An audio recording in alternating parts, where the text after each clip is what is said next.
The doorbell rang on a Tuesday afternoon. I was in the kitchen, washing dishes from lunch, not expecting anyone. I dried my hands and walked to the front door, looked through the peephole. My heart stopped.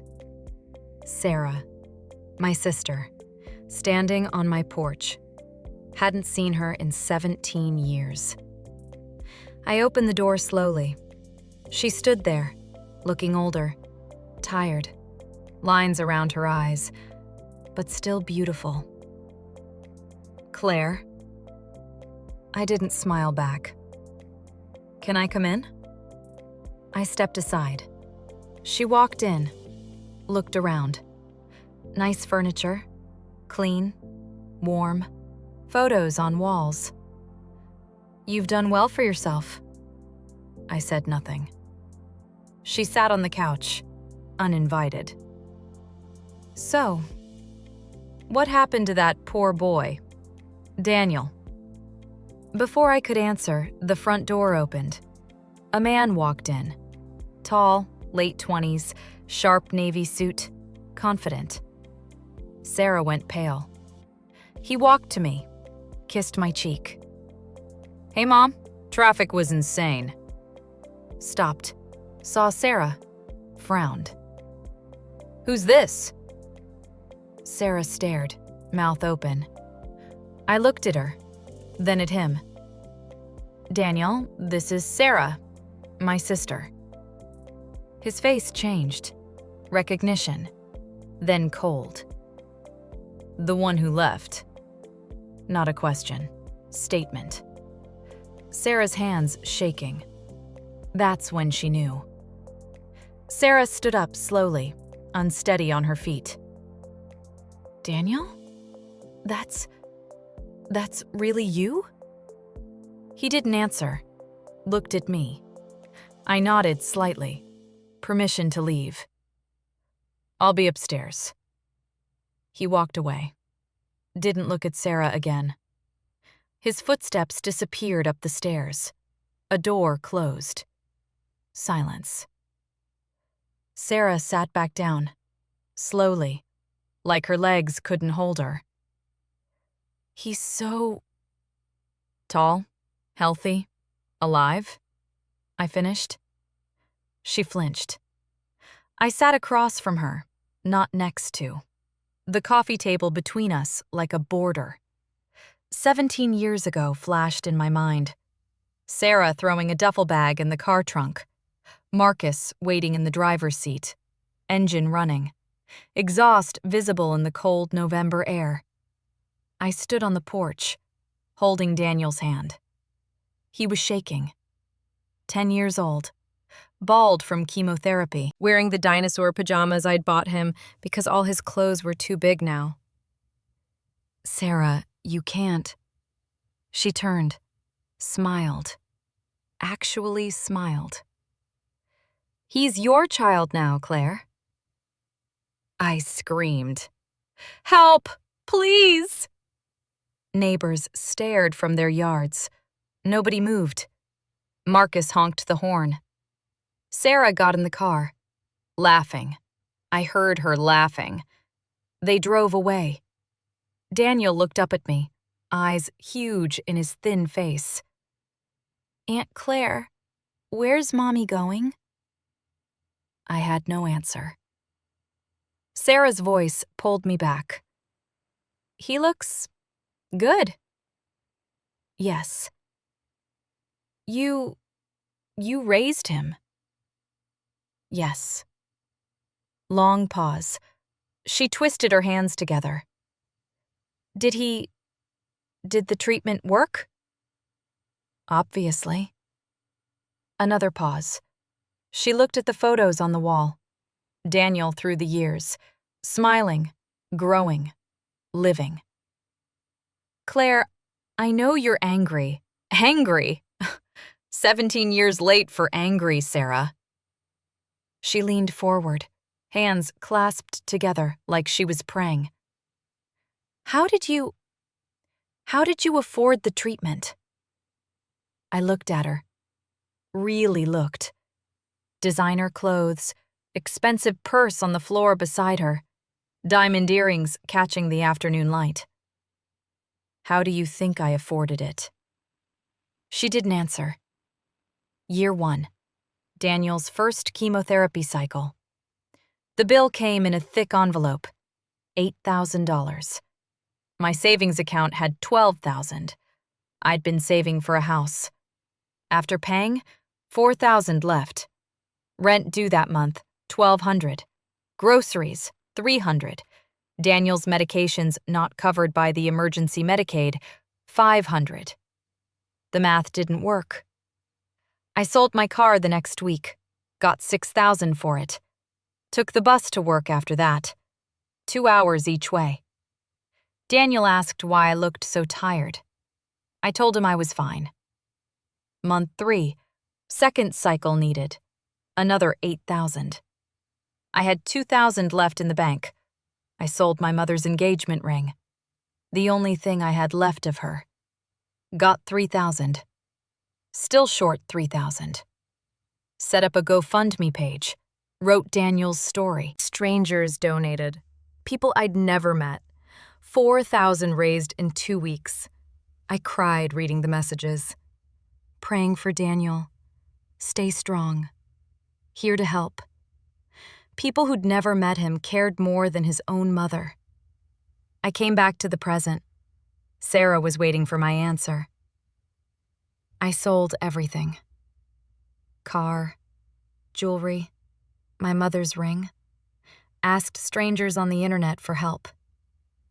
She looked down at her hands. I didn't know it was that bad. You didn't ask. Silence stretched between us. The clock on the wall ticked, loud. She shifted in her seat, uncomfortable. I wanted to call, Marcus said it was better to make a clean break. Don't. I held up my hand. Don't blame Marcus. I'm not. You chose him. You chose to leave Daniel, a dying 10-year-old. Don't pretend you were forced. She opened her mouth, closed it. Nothing to say to that. I stood up, went to the kitchen, needed distance. Poured myself water, drank it slowly. She followed me, stood in the doorway. Where were you? I asked. Quiet, not looking at her. What? 17 years. Where were you? She hesitated. We traveled. Marcus had business in Europe, then Asia. We lived in Paris for 3 years, then Singapore, year 2. Daniel's Make-A-Wish request. A lady came to the hospital room with a clipboard and a bright smile. Daniel, if you could do anything, what would it be? He thought about it. Bald head tilted. Thoughtful. I want to see Disneyland. She wrote it down. We can arrange that. Daniel looked at me, eyes bright. First real excitement I'd seen in months. Can we go, Aunt Claire? I calculated in my head. Time off work, unpaid. Flight, $400 each. Hotel, $200 a night for 3 nights. Park tickets, $300 each. Total, around $2,000. I had $300 in my checking account. Of course, sweetheart. We'll go. His face lit up like sunrise. I took extra shifts, tutoring after school, weekends, nights. Saved $1,800 over 2 months, borrowed $200 from a colleague. We went to Disneyland that spring. Daniel wore Mickey ears the whole time, smiled bigger than I'd seen in half a year. We took a photo together, both of us wearing those ears, him hugging me tight. I framed that photo, still on my wall. That same week, I later found out, Sarah posted on Facebook from Paris. I saw it months later when someone tagged me. The caption said, "Living my best life with my love," with a heart emoji. Photo of her and Marcus at the Eiffel Tower. Champagne glasses raised. both laughing. While Daniel was fighting for his life in a hospital bed, she was toasting to her best life. I turned to face Sarah. Paris. I saw the photo. Her face flushed red. Claire, while you were in Paris drinking champagne, Daniel was in the hospital. Again. Infection from low white blood cells. They thought we might lose him. I pulled out my phone, opened my photos, found the one I needed, showed her. Daniel in a hospital bed, 8 years old, tubes everywhere, sleeping, pale, monitors beeping. This was taken the same day as your Paris photo. She looked, turned away quickly. I didn't know. No, you didn't, because you were too busy living your best life. She wrapped her arms around herself, like she was cold. Why did you come back?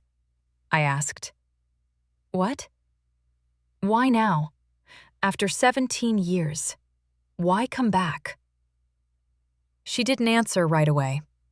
Looked at the floor, at the walls, anywhere but at me. I want to make things right. Make things right.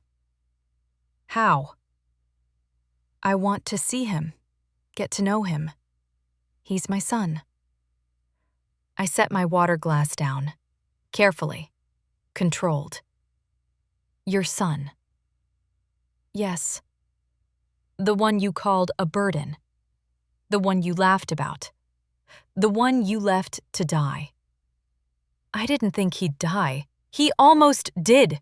3 times. 3 times we almost lost him. She stepped back. I stepped forward. Year 2, septic shock. Doctors told me to prepare myself, that he might not make it through the night. I was back there, in that hospital room. Machines everywhere, beeping, hissing. Daniel so small in that big bed, pale, unconscious. I sat next to him, held his hand. It was cold. Daniel, sweetheart, I need you to fight. Please, fight. He didn't respond. I stayed all night, praying to a God I wasn't sure I believed in. Please, not him. Take me, but not him. Morning came. He opened his eyes. Aunt Claire? I broke down, sobbing. Sarah's voice brought me back. I'm sorry. Sorry. You keep saying that. Because I mean it. Do you? Or are you sorry because you're alone now? Her face changed. Confirmation. Marcus and we split up last year. There it was, the real reason. So you came back because you have nothing. No husband, no kids, no one. That's not fair. Fair? You want to talk about fair? Footsteps on the stairs. Daniel appeared, changed into jeans and a t-shirt. Casual. Everything okay? Looking at me, ignoring Sarah completely. Fine, sweetheart. Want me to stay? I shook my head. Go meet Rebecca. I'll be fine. He kissed my forehead, gentle. Call if you need me. He walked to the door. Sarah stood there, in his path. Daniel, He walked around her, didn't stop, didn't look at her. The door closed behind him. Sarah stood frozen, staring at the closed door. He won't even look at me. Why should he? Next day, Sarah showed up again. I'd hoped she'd given up. She hadn't. She had a gift bag, designer store logo on the side. I brought something for Daniel. I stood in the doorway, didn't invite her in. What is it? Just something I thought he'd like. Daniel came down the stairs behind me, heading out for his morning run. Stopped when he saw Sarah. She held out the bag, forced smile. Daniel, I got you something.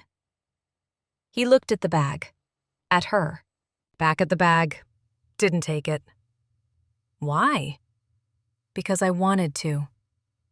After 17 years? Pause. She lowered the bag slightly.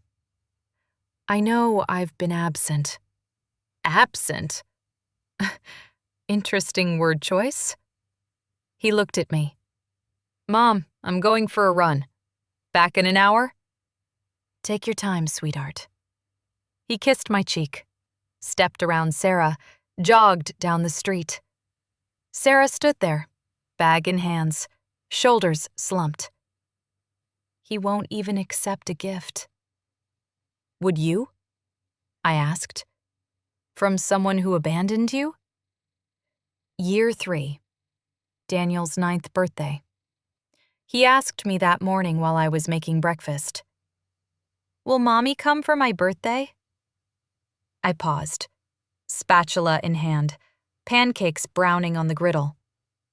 I don't know, sweetheart. Can we call her? I didn't have Sarah's number. She'd changed it after she left. No forwarding information. She's busy. His face fell. I saw it happen, the hope draining away. I turned off the stove, knelt down to his level. But we can celebrate. Just us. What do you want to do? Can we have cake? Of course. Chocolate? Any kind you want. Small smile. Not the big one, but something. I made cake from scratch that afternoon. Couldn't afford a bakery cake. Chocolate with chocolate frosting. His favorite. 9 candles. He blew them out. Made a wish. What did you wish for? I asked. Can't tell. Won't come true. Years later, when he was 16, he told me what he'd wished for that day. He'd wished for his mom to come back. His real mom. Sarah. She never came. Eventually, he stopped wishing, stopped hoping, started calling me Mom instead. I looked at Sarah standing on my porch with her expensive gift bag. He waited years for you. Birthdays, holidays, hospital stays. He kept asking when you'd visit, when you'd call. Then he stopped asking. When? Month 6. He stopped asking about you after month 6. Her eyes filled with tears. Maybe that's better. It's not better. It's sad. He stopped because hoping hurt too much. She looked at the gift bag in her hands.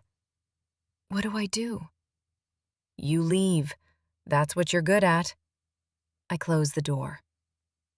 Week later, she cornered me at the grocery store. I was in the produce section, picking out apples. Felt someone watching. Turned. Sarah. Standing there with an empty cart. Claire, please, can we talk? Really talk?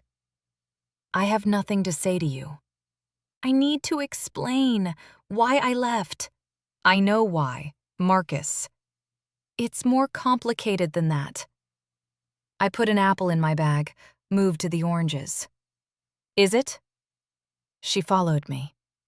When Daniel got sick, I couldn't handle it. Watching him suffer, the chemo, the vomiting, the pain, I was falling apart. So you left. Tom and I were already done. The medical bills, the stress, I was drowning. So you let him drown instead? She flinched. I knew you'd take care of him. You hoped. You didn't know. You didn't ask. You just ran. Year 1, month 2 after Sarah left. Daniel in the hospital. Fever of 104. Infection from the chemotherapy. His immune system too weak to fight. Doctor pulled me aside. We need to monitor him closely. Might need ICU. I stayed 3 days, sleeping in a chair. No shower. No real food, just vending machine crackers and bad coffee. Watching monitors, watching him breathe. Counting each breath like it might be the last. He woke up on day 3, groggy. Aunt Claire? I'm here, sweetheart. Where's Mommy? The question stabbed me every time. She had to go away. When is she coming back? I didn't know what to say. Didn't want to lie, couldn't tell the truth. I don't know. His eyes filled with tears. Did I do something wrong? My heart shattered. No, baby, no. You didn't do anything wrong. Then why did she leave? Sometimes grown-ups make mistakes. Big mistakes. Will she come back? I couldn't lie to him. I don't know. He cried. I held him, careful of the IV lines, the monitor wires. He fell asleep in my arms eventually, exhausted from crying.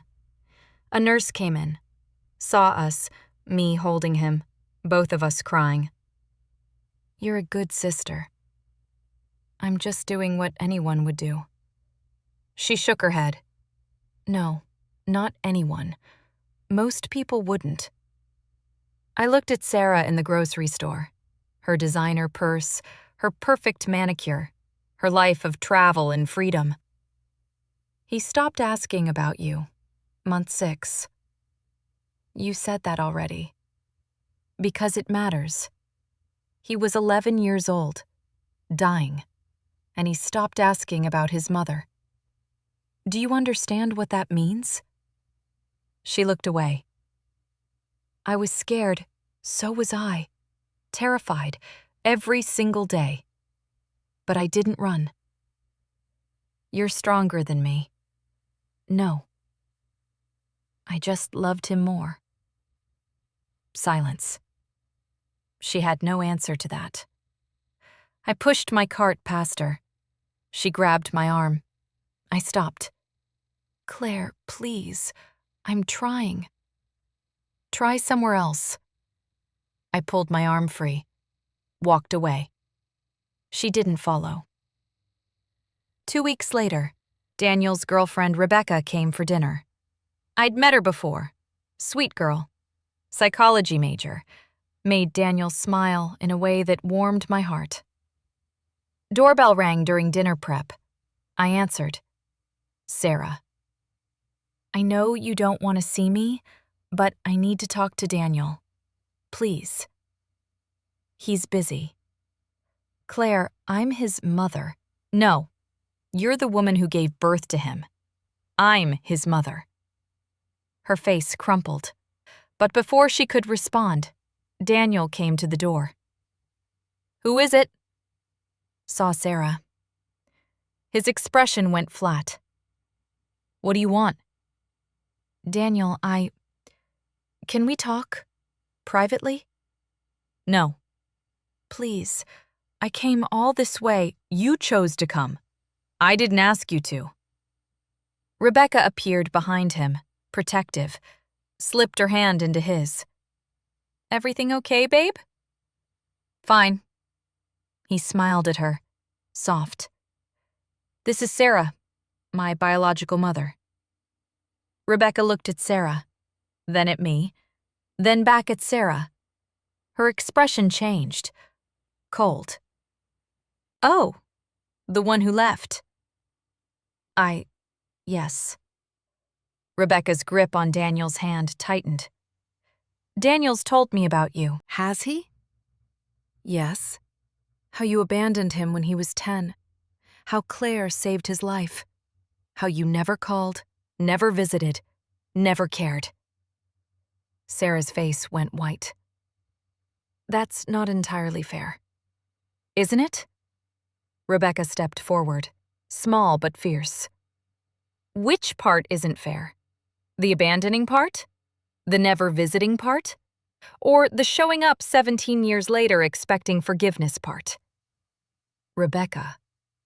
Daniel touched her arm. Gentle. It's okay. No, it's not. She doesn't get to just show up. He looked at Sarah. Rebecca's right. You don't get to show up and expect anything.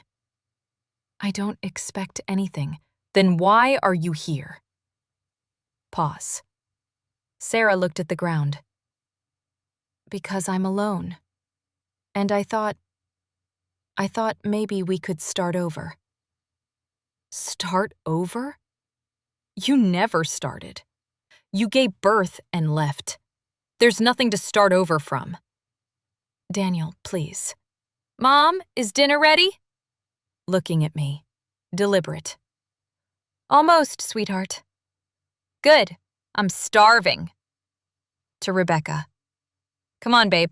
Let's set the table. They walked inside, left Sarah standing on the porch. I stood in the doorway. You should go. Claire. He calls me Mom. Did you hear that? He calls me Mom. Has for 12 years now. I heard. Good. Because that's not changing. Not because you showed up. Not because you're lonely. Not because you finally feel guilty. I do feel guilty. Then live with it. But don't bring it here. I closed the door. Through the window, I watched her walk to her car, get in, sit there for a long minute, then drive away. Dinner was quiet at first. Daniel pushed food around his plate. I'm sorry she showed up, I said. Not your fault, Mom. Still, I know it's hard. Rebecca squeezed his hand. Are you okay? He thought about it. Yeah, actually, I am. For the first time since she showed up, I don't feel bad about not wanting to see her. You shouldn't feel bad, Rebecca said. She doesn't deserve your guilt. Becca's protective of you. I smiled. I am. Rebecca looked at me. You raised an amazing man, Claire, against impossible odds. She doesn't get to swoop in and take credit. Thank you, sweetheart. Daniel looked at me, eyes serious. Mom, I need to tell you something. What? I've been thinking about this for days, since Sarah showed up, and I realized something. He paused, choosing words carefully. I used to have nightmares, when I was little, about dying, about you leaving too, about being alone. My heart hurt. I didn't know that. I never told you. Didn't want you to worry more than you already were. But the nightmares stopped when I started calling you Mom. Because that's when I knew you weren't going anywhere. I reached across the table, held his hand. Never. I know. That's why Sarah being here doesn't shake me, because I know who my real mother is. Rebecca wiped her eyes. You two are going to make me cry. We laughed. Moment lighter. But later, after they left, I sat alone in the living room, thinking. Year 5. Daniel's first day back at school after remission. He was nervous, hair growing back but patchy, thinner than other kids, self-conscious. What if they stare? He asked. They might. What if they ask questions? Then you answer, or you don't. Your choice. Will you pick me up? I'll be waiting right outside. He hugged me tight. I love you, Aunt Claire. I love you too, sweetheart.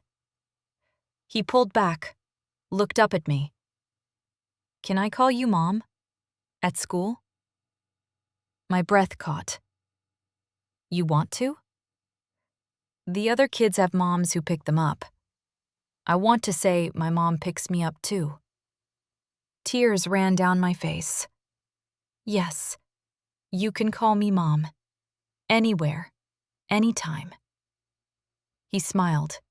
Huge. Real. Thanks, Mom. That afternoon, I waited outside the school. Other parents around me. When he came out, he ran to me. Mom! Loud, happy, proud. I caught him in a hug. How was it? Good. I told everyone about you. About how you took care of me. About how you're the best mom ever. I cried right there, in front of all the other parents. He didn't care. Neither did I. Now, 17 years later, Sarah wanted to take that away. Wanted him to call her mom. Wanted credit for nothing. Not happening. Week later, Sarah texted me. Number I didn't have. Must have gotten it from someone. Claire, I'm not giving up. Daniel is my son. I have rights. I called her immediately. Rights? Yes, parental rights. You abandoned him, legally. You relinquished custody when you left. I never signed anything. You didn't have to. Abandonment is abandonment. I have legal guardianship. Have since month 3. Silence on the phone. I could fight this. You could try, but you won't win. Any judge will ask where you've been for 17 years. What will you say? Paris? Singapore? Living your best life? You're being cruel. I'm being honest. You want to take me to court? Fine. Do it. Daniel's 27 years old, adult. He'll testify. Want to hear what he'll say? She didn't answer. He'll say you left him to die. That I saved him. That he calls me Mom. That he wants nothing to do with you. Is that what you want? A public court case where everyone learns what you did? I just want a chance. You had a chance. 10 years old, dying, scared, needing his mother. You chose Marcus. You chose Paris. You chose yourself. I made a mistake. No. Leaving your umbrella at a restaurant is a mistake. Abandoning your dying child is a choice. A conscious, deliberate choice. I was young. You were 33. I was 32. We're 1 year apart. Don't use age as an excuse. My voice had risen. I forced myself to calm down. Don't contact me again. Don't contact Daniel. Don't show up here. Or what? Or I'll get a restraining order. You wouldn't. Try me. I hung up.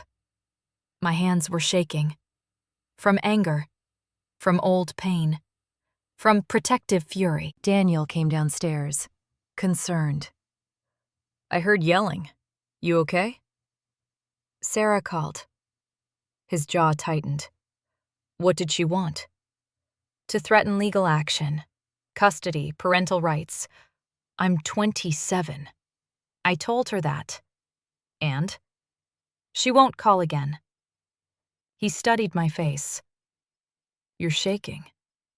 I'm fine. No, you're not. He hugged me, tall enough now to rest his chin on top of my head. Thank you for protecting me. Again. Always. I know Sarah's your sister. I know this is hard for you too. I pulled back, looked up at him. You're my son. That's all that matters. Blood doesn't make family. No. Love does. Choice does. Showing up does.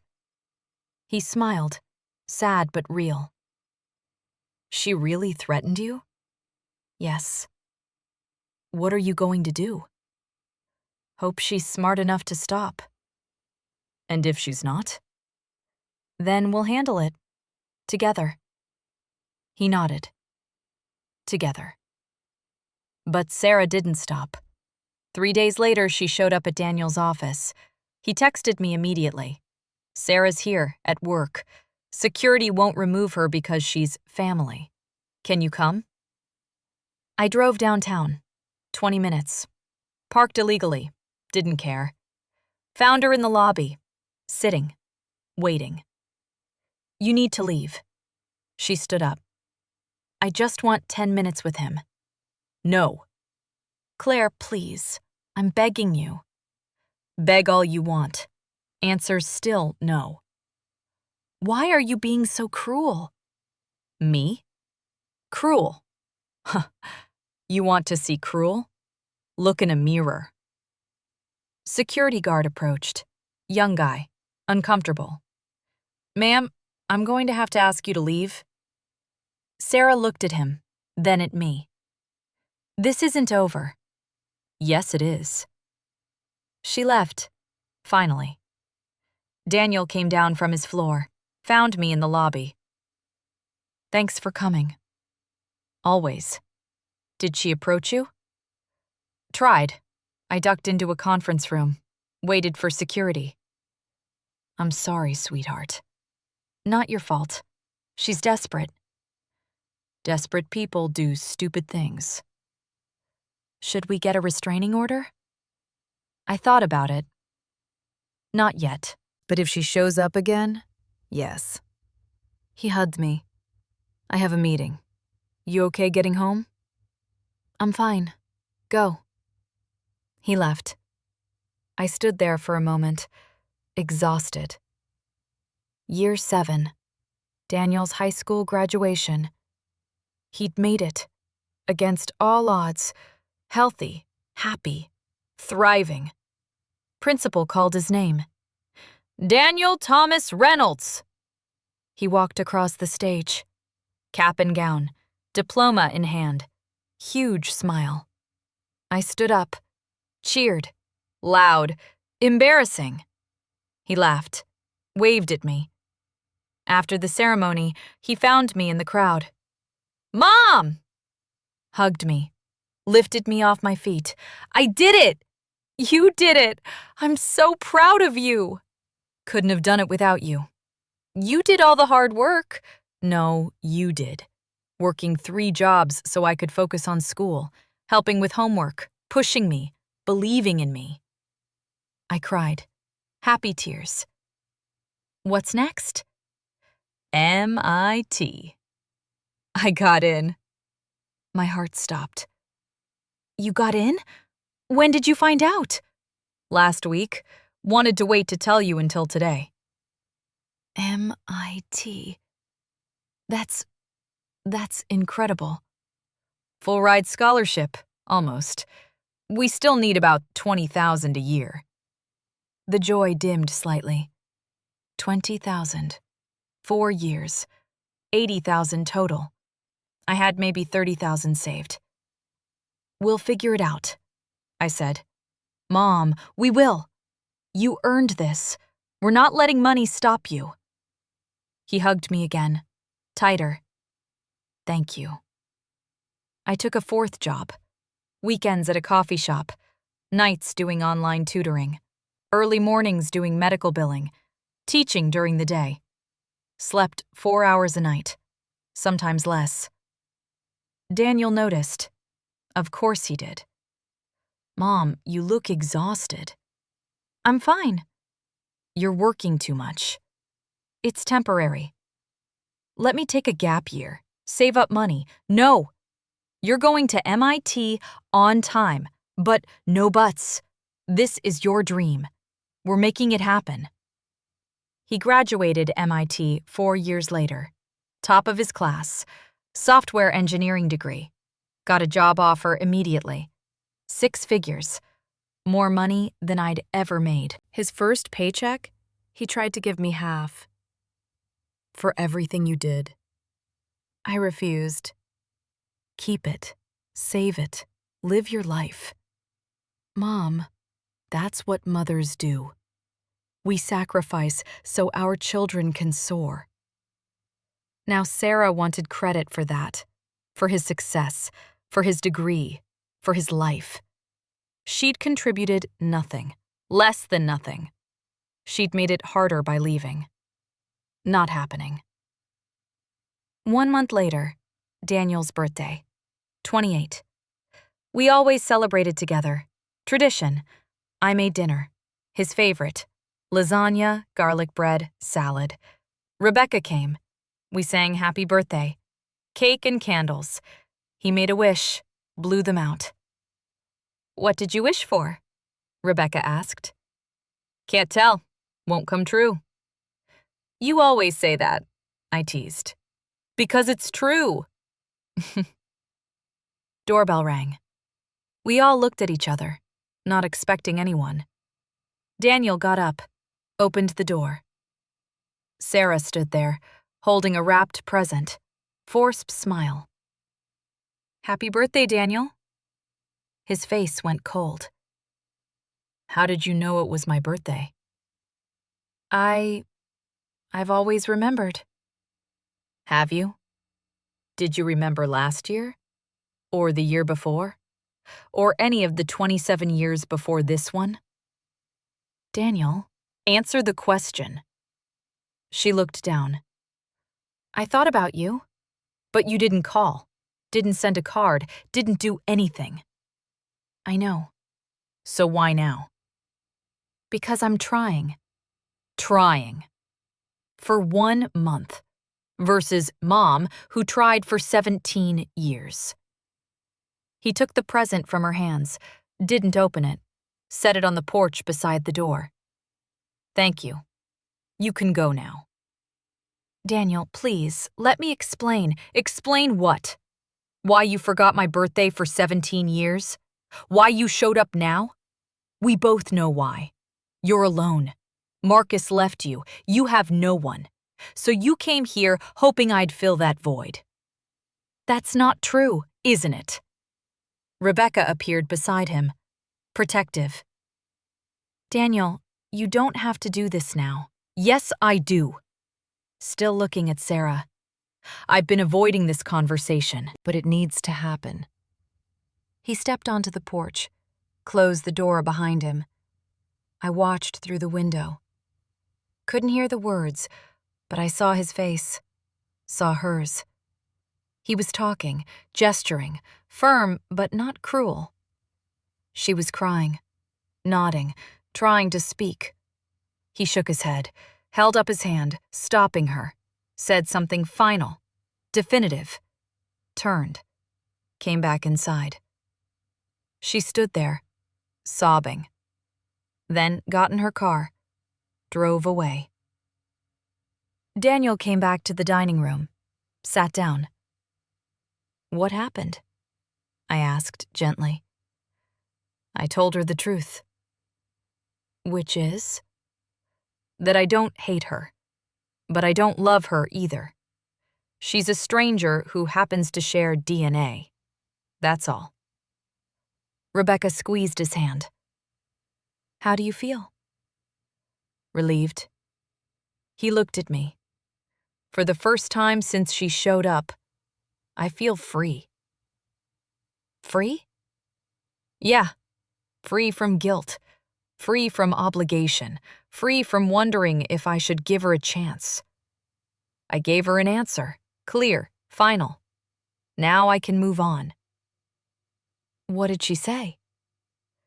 She asked if I'd ever forgive her. And? I said maybe, someday. But that doesn't mean I'll have a relationship with her. Forgiveness doesn't mean forgetting. Doesn't mean letting her in.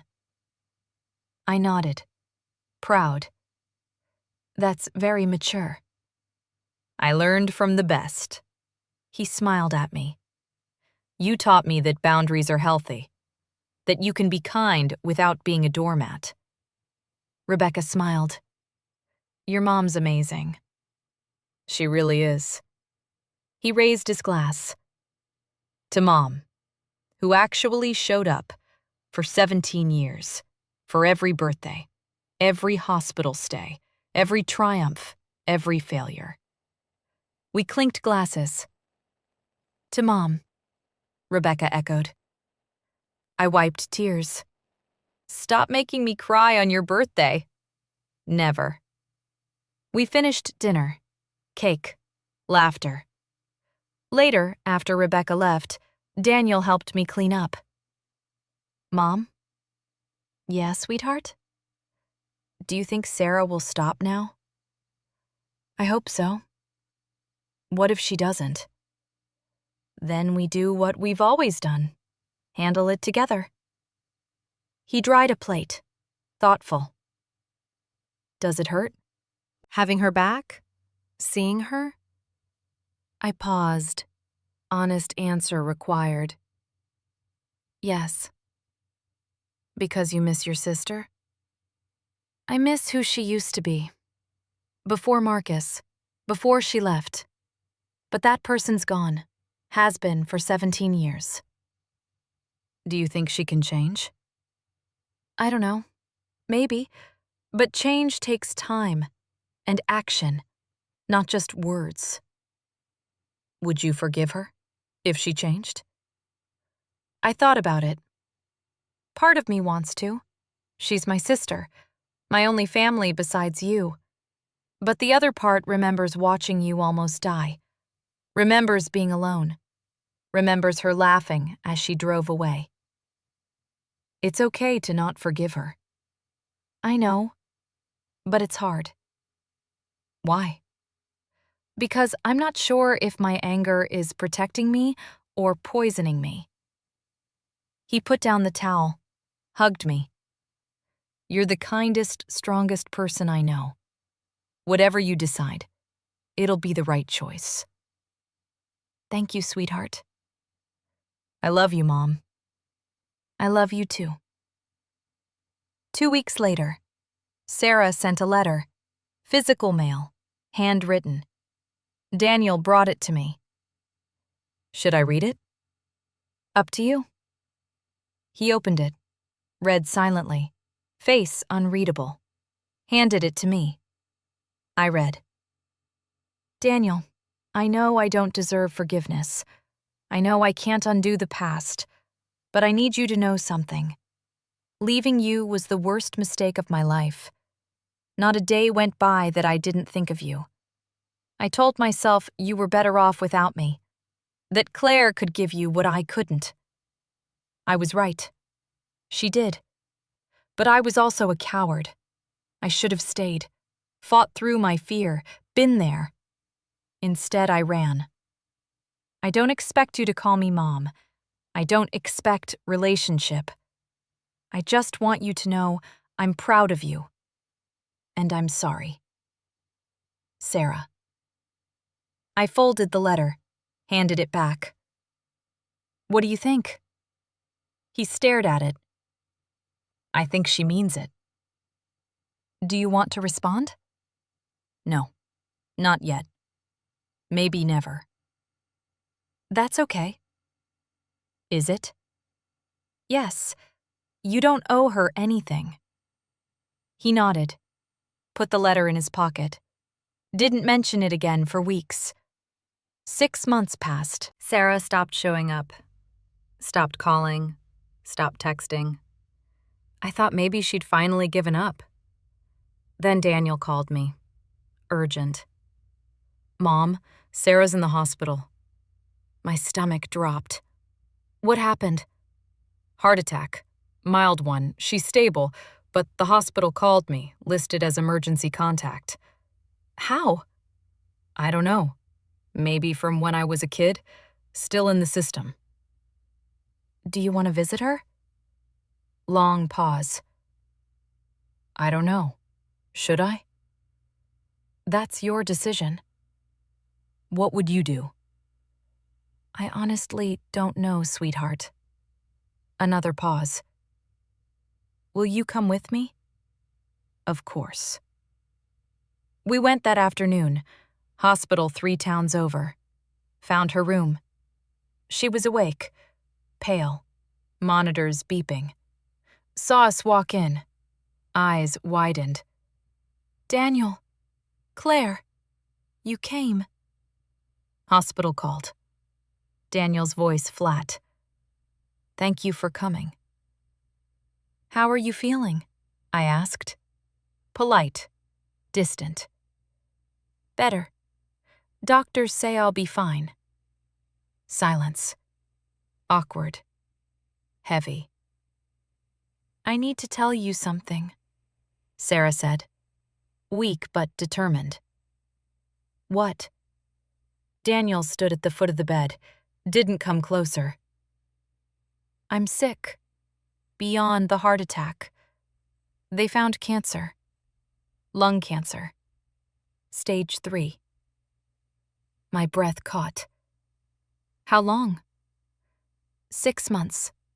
Maybe a year with treatment. Daniel's face didn't change. Carefully neutral. I'm sorry. That's why I came back. Not just because Marcus left. Because I'm dying. And I didn't want to die alone. Without ever trying to fix things. Fix things, he repeated, flat. You can't fix 17 years. I know. But I had to try. Why? For you or for me? She looked down. Honestly? For me. His shoulders relaxed slightly. At least she was being honest. At least you're not lying. I've lied enough. No more. Silence. Sarah looked at me. Claire, I need to say something to you, too. I'm listening. I was jealous of you. I blinked. Not what I expected. What? When we were kids, you were always the good one, the responsible one, the one Mom and Dad praised. I was the mess, the disappointment. Sarah, let me finish. When I had Daniel, I thought, finally, something I could do right, be a mom. But then he got sick, and I couldn't handle it. You stepped up, of course you did, because that's who you are, and I hated you for it. You hated me for helping? I hated you for being better than me, for proving that you were the good sister, again. I didn't know what to say. So I left. And I told myself it was about Marcus, about love, about freedom. But really? I was running from my own inadequacy. That's not. It is. And I'm sorry. I'm sorry I left Daniel. I'm sorry I made you raise my son. I'm sorry I wasted 17 years. Tears ran down her face. Daniel stood there, watching, processing. Is that why you came back? He asked. Because you're dying? Because you wanted absolution before the end? Yes. He absorbed that. At least you're honest. It's all I have left. He moved closer, sat in the chair beside her bed. First time. I don't forgive you. She nodded, expected. But I don't hate you either. Thank you. You're my biological mother. That's a fact. But Claire is my mom. That's also a fact. Those two things can both be true. I know. If you wanted a relationship, you're 17 years too late. I know. But if you want, I don't know, occasional updates, photos, I can do that. For whatever time you have left. Her face crumpled. Gratitude. Relief. Really? But boundaries. Clear ones. You don't get to call me your son. You don't get to tell people you raised me. You don't get to take credit for who I am. I won't. And you don't get to hurt Mom. He gestured to me. Ever. She's off limits. She sacrificed everything for me. You owe her more than you owe me." Sarah looked at me. Really looked. Maybe for the first time. "Claire, I'm sorry." "I know." "Do you forgive me?" I thought about it. Really thought. "I don't know. Ask me again in 6 months." "I might not have 6 months." "Then I guess we'll both die with unfinished business." It sounded harsh, but it was honest. She nodded. "Fair." Daniel stood up. "We should go. Let you rest." "Thank you for coming. Both of you." "I'll send you an email with updates, photos. But I'm not visiting again unless you're actively dying." "Understood." We left. In the parking lot, Daniel leaned against my car. Did I do the right thing? I don't know. But it was your right thing. That's what matters. I feel weird. How so? I thought I'd feel angrier or sadder, but I just feel empty. That's normal. Is it? Yes, she's a stranger. Dying strangers are sad, but they're still strangers. He nodded. I meant what I said about protecting you. I know. She doesn't get to hurt you. She already did, 17 years ago. What's left to hurt? Your heart. I hugged him.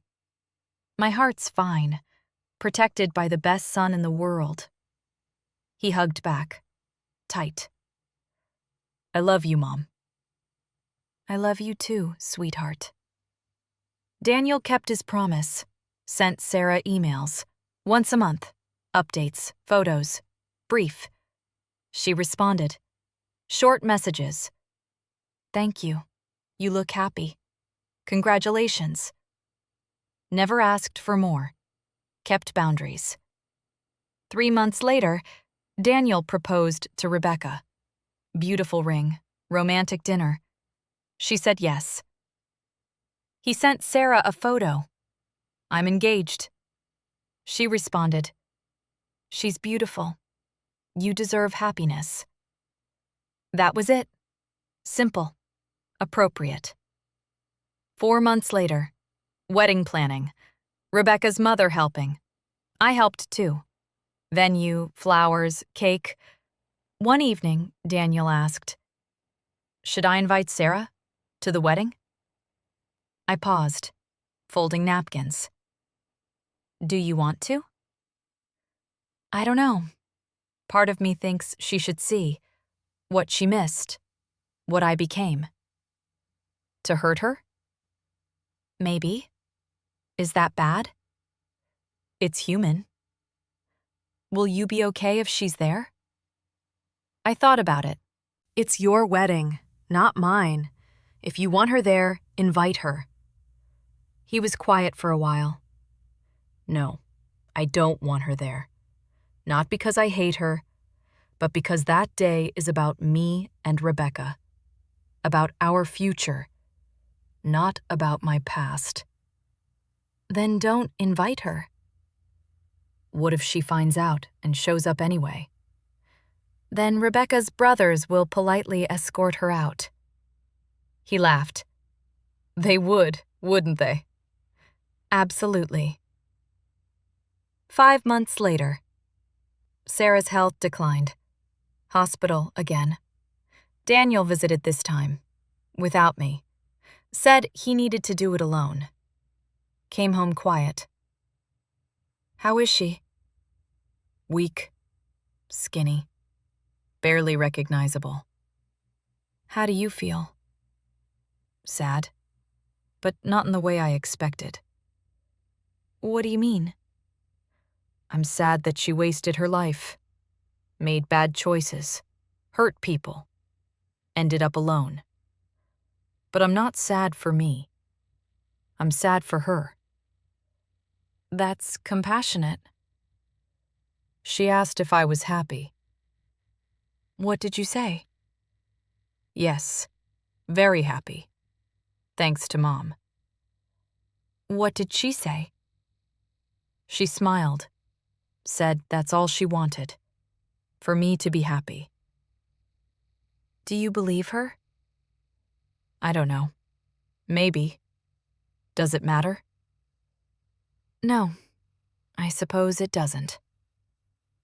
6 months later, wedding day. Beautiful June morning, clear sky, perfect weather. I helped Daniel with his tie, like I'd done for prom, for graduation, for every important day. Nervous? Terrified. Good. That means it matters. It matters more than anything. She's a wonderful woman. I know. I'm lucky. She's lucky too. He looked at me in the mirror. Thank you. For what? For everything. For raising me, for loving me, for being my mom. I teared up. Don't make me cry. I just did my makeup. Too late. We hugged, careful of his tucks. I'm so proud of you, sweetheart. None of this would exist without you. You did the hard part, surviving, thriving, becoming this incredible man. We did it together. Together. The ceremony was beautiful. Rebecca walked down the aisle, stunning, radiant. Daniel cried. I cried. Everyone cried. I do. I do. You may kiss the bride. They kissed. Everyone cheered. I sat in the front row, mother of the groom, where I belonged. Reception. Speeches. Rebecca's father spoke. Funny, warm, welcomed Daniel to the family. Then Daniel's turn. He stood, glass in hand. I want to thank everyone for being here today. Paused, looked around the room. Especially Mom, Claire. He looked directly at me. Most people get one mother. I got the best one. Room went quiet. When I was 10 years old, I was dying. Leukemia. And the person who gave birth to me walked away. Gasps, murmurs. Most people didn't know. But the person who chose to be my mother, she stayed. She fought. She sacrificed everything. He raised his glass toward me. Mom, I wouldn't be here without you. Literally, I'd be dead. My tears flowed freely now. You gave me life. Twice. Once when you took me in, and every single day after when you chose to keep fighting. You worked 3 jobs to send me to college, slept 4 hours a night, sold everything you owned, never complained, never asked for anything in return. So this toast isn't just to my beautiful wife. It's to my mom, Claire Reynolds, the strongest, kindest, most selfless person I've ever known. To Mom. Everyone raised glasses.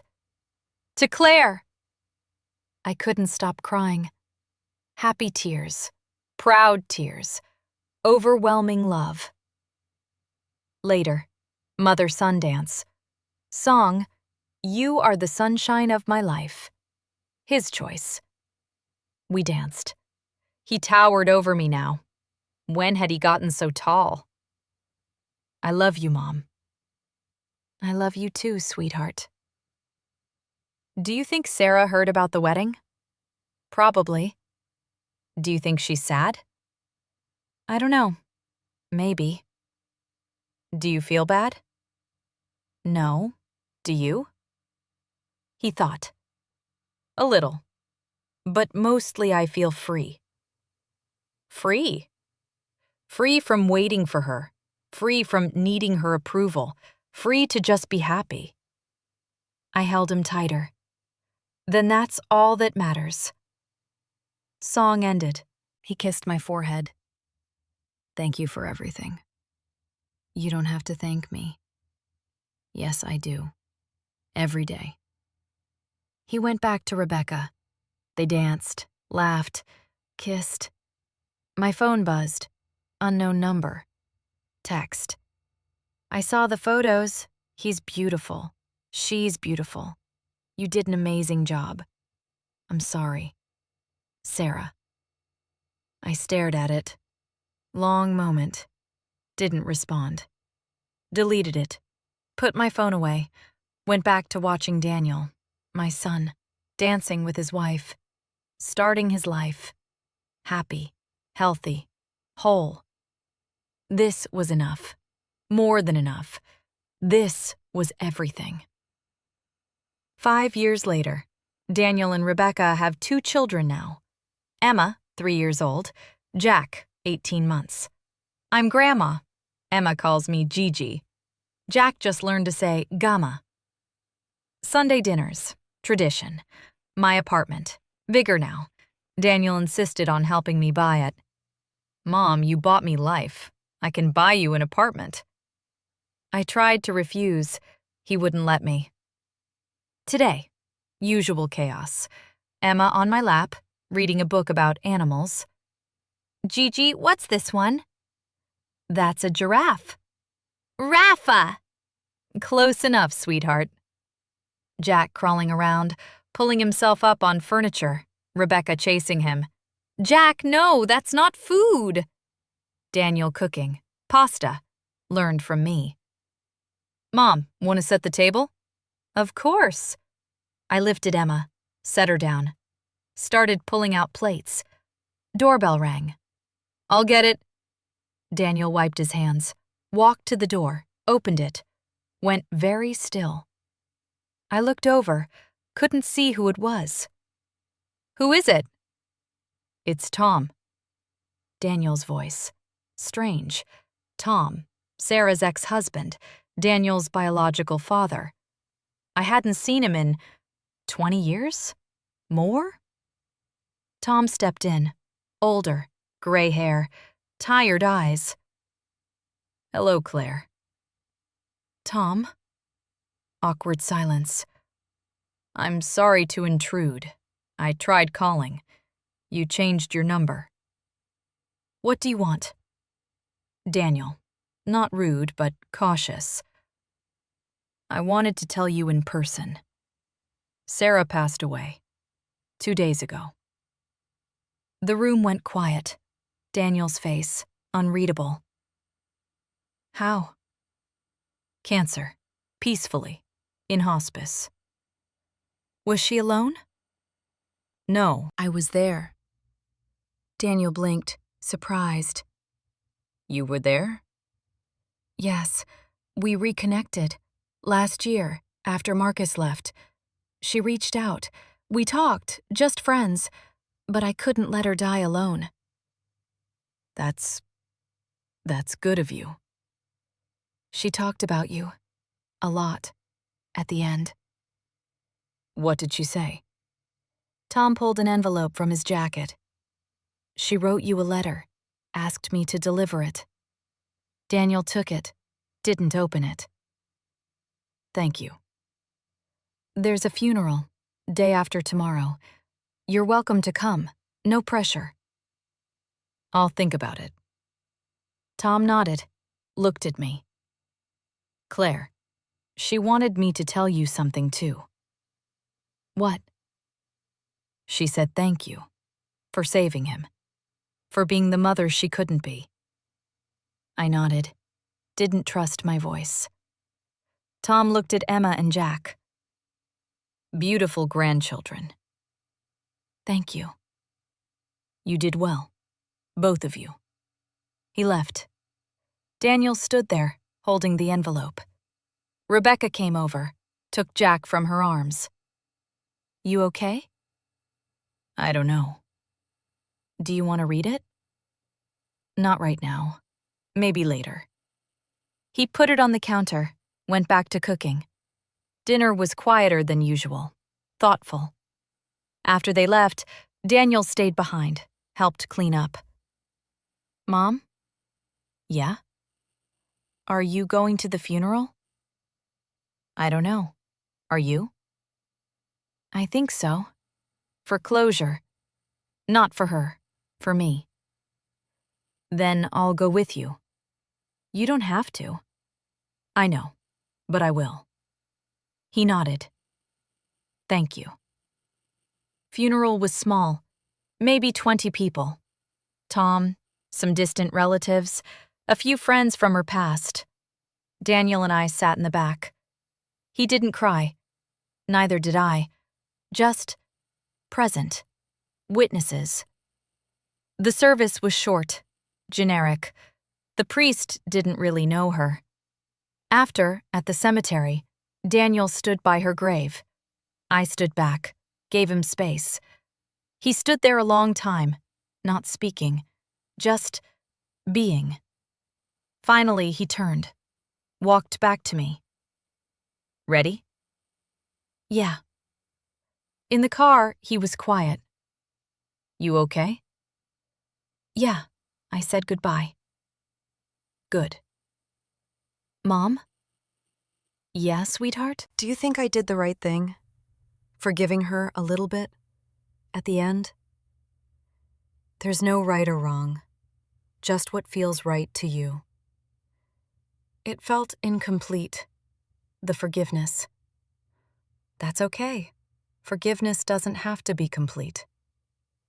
No? No. You can forgive someone and still not forget. Still not let them all the way in. Partial forgiveness is still forgiveness. She really did waste her life. Yes, she did. I don't want to waste mine. You're not. You won't. He smiled, sad but real. I love you, Mom. I love you too, sweetheart. That night, at home, alone, I looked at my photo wall. Daniel through the years. 10 years old, bald, smiling weakly. 12, ringing the bell, cancer-free. 18, graduation. 22, MIT degree. 27, wedding day. 28, holding Emma. 32, holding Jack, my son. Not by blood, by choice. Sarah made her choice 17 years ago, to leave. I made my choice 17 years ago, to stay. We both lived with those choices. She died with regrets, alone, despite Tom's kindness. I lived with pride, surrounded by family, by love. Blood doesn't make family. Love does. Choice does. Showing up does. I'd choose him again, every single time. That's what mothers do. Real mothers.